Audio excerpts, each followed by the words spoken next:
اعوذ باللہ من الشیطان الرجیم بسم اللہ الرحمن الرحیم السلام علیکم ورحمۃ اللہ وبرکاتہ۔ ناظرین کرام،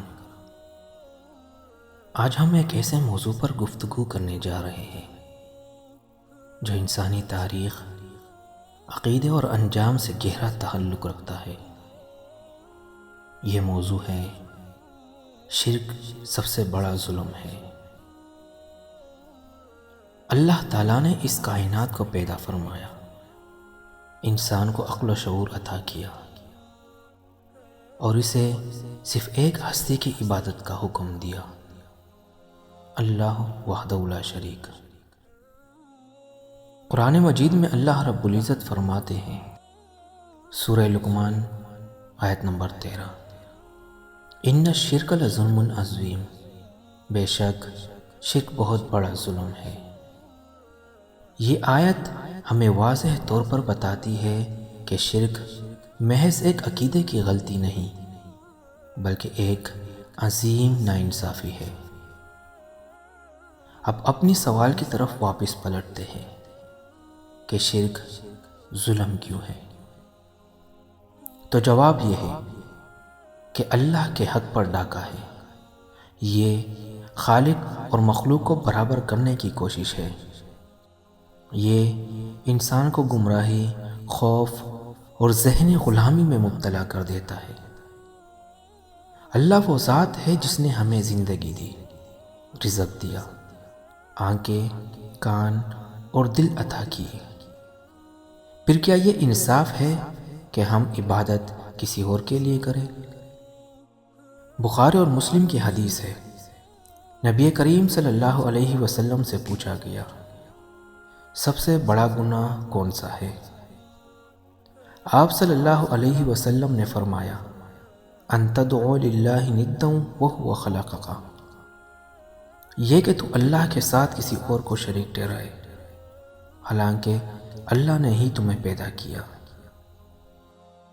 تاریخ گواہ ہے کہ جب بھی قومیں شرک میں مبتلا ہوئی، ان کی اخلاقی بنیادیں کمزور ہوئیں۔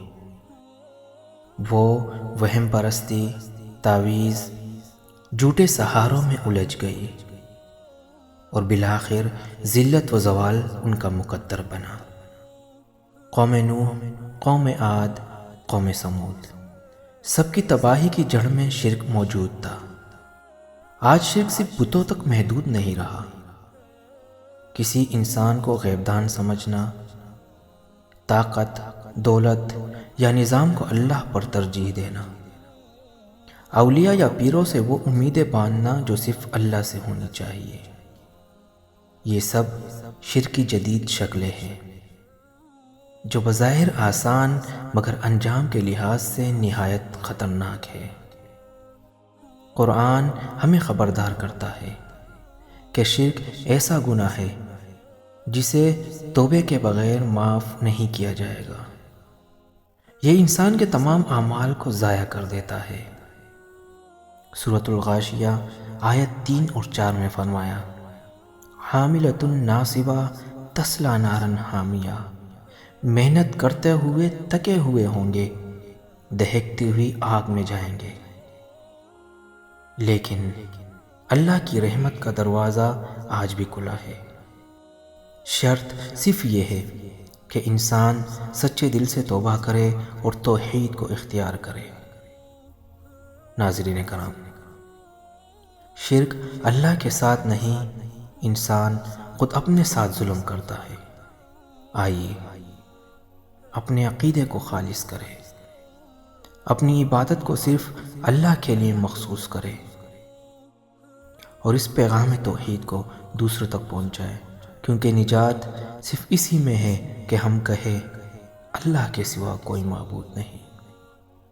اقول قولی ھذا استغفر اللہ لی ولکم ولسائر المسلمین، والسلام علیکم ورحمۃ اللہ وبرکاتہ۔ سبحانک اللہم وبحمدک اشہد ان لا الہ الا انت استغفرک واتوب الیک۔